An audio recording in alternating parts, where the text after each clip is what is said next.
Why be easy when you can just die? Woo! I'm Chewy Mew, and welcome to my channel, but more specifically, welcome to another day of Venom Month, in which Venom Month is me reviewing various Venom and Symbiote-related figures. And so, in the past video, we took a look at the Planet of the Symbiotes hybrid and at Lasher from also the same wave.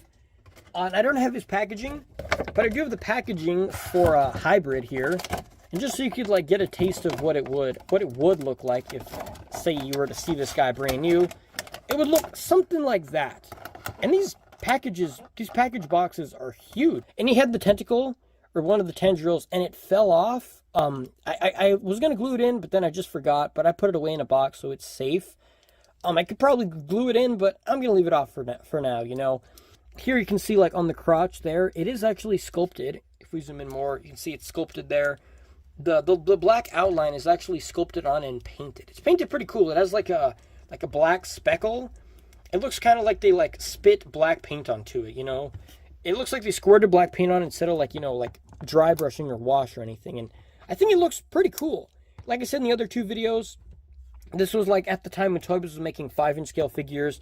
So you can see this guy was like way too big for the scale. But compared to Spider-Man, this is my first ever Spider-Man figure, you can see the height is pretty on scale.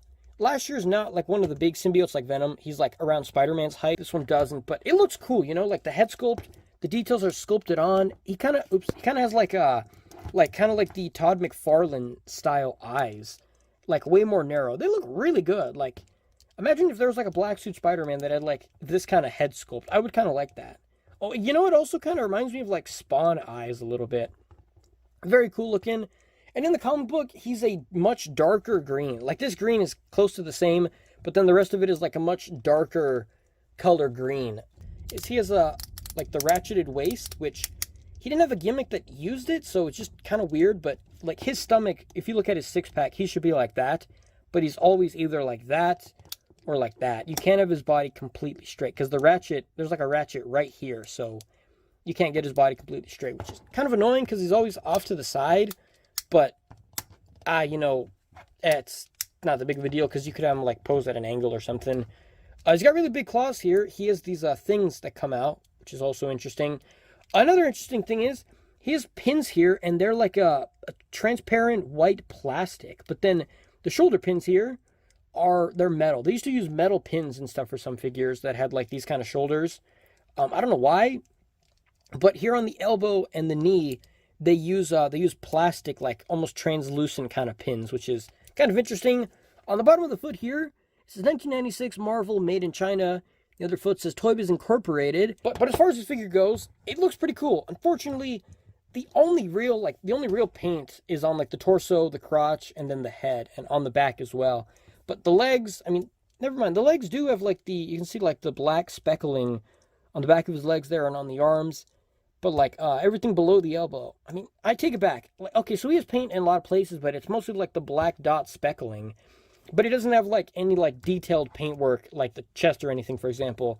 But that's kind of fine, because in the comic books, he's normally just all green with just, like, the center of his torso and his back having the light green, almost kind of bluish color there.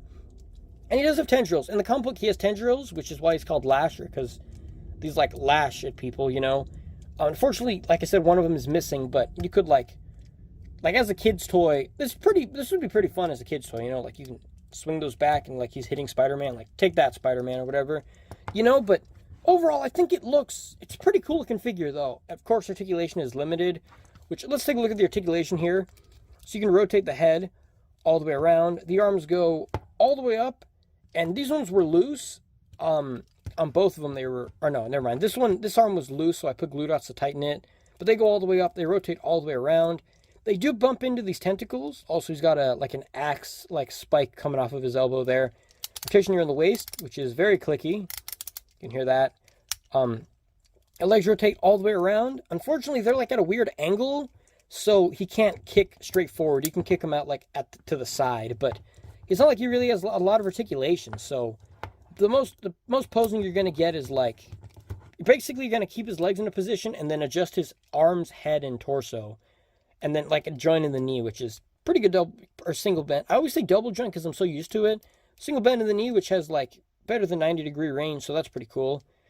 But yeah, so overall, I think it looks cool. Like, ultimately, if you're buying this, it's for the looks, you know? You're not buying it to, like, do, like, intricate posing like you would, like, this guy, where you're gonna have, like, crazy dynamic web shooting Spider-Man leg kick, crazy ankle joint or whatever.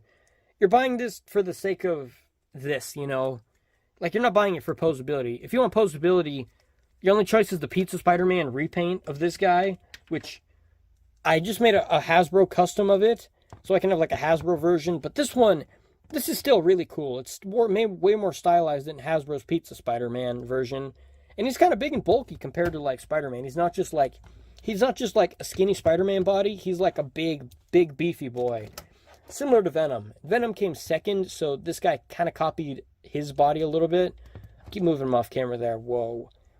I'm just not used to these figures. They're like slightly big, and then the tentacles wiggling around. It's kind of weird. I don't know.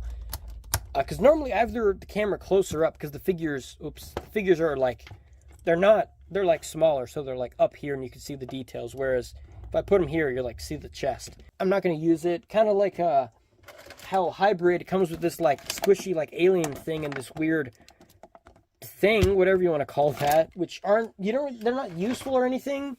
So it's kind of fine I don't have the accessories here. But either way, that's all for this video. Let me know what you think about this figure. If you want to see more stuff with Venom month stuff, be sure to subscribe. And if you like the video, let me know. And I will see you guys in the next review. Wow.